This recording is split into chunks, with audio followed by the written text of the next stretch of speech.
एकदा एका सुंदर गावात जिथे हिरवीगार झाडं आणि खळखळणारे झरे होते तिथे दोन चांगले मित्र राहत होते. त्यांचे नाव होते अर्जुन आणि विक्रम. अर्जुन एक उत्साही आणि खेळकर मुलगा होता तर विक्रम शांत आणि विचार करणारा. त्यांची मैत्री लहानपणी सुरू झाली. ते रोज एकत्र शाळेत जात, दंगा करत आणि संध्याकाळी नदी किनारी गोष्टी करत. अर्जुन नेहमी विक्रमला विविध खेळ खेळायला लावायचा तर विक्रम त्याला पुस्तके वाचायला आणि नवीन गोष्टी शिकायला प्रवृत्त करायचा. एके दिवशी गावात एक मोठी समस्या आली. पावसाअभावी पिकांचे नुकसान झाले आणि लोकांवर उपासमारीची वेळ आली. अर्जुन आणि विक्रम खूप चिंतित होते. त्यांनी या समस्येवर मात करण्याचा निर्णय घेतला.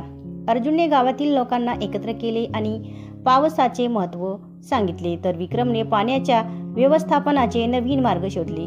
त्यांनी मिळून एक योजना तयार केली. त्यांनी तलावांची स्वच्छता केली, पावसाचे पाणी साठवण्यासाठी उपाय केले आणि लोकांना पाण्याची बचत करण्याचे महत्त्व पटवून दिले.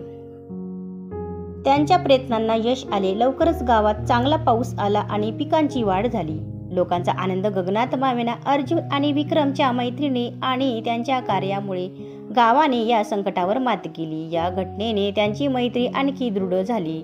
त्यांनी दाखवून दिले की मैत्री म्हणजे केवळ एकत्र हसणे किंवा खेळणे नाही, तर एकमेकांना मदत करणे, कठीण परिस्थितीत एकमेकांसोबत उभे राहणे आणि समाजासाठी काहीतरी चांगले करणे देखील आहे.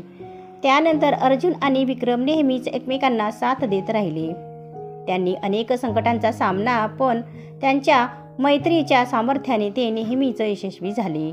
त्यांची मैत्री कथा आजही गावातील लोकांसाठी प्रेरणादायी आहे. तर मित्रांनो, कशी वाटली गोष्ट ते कमेंटमध्ये नक्की सांगा आणि चॅनलला नक्की सबस्क्राईब करा. धन्यवाद.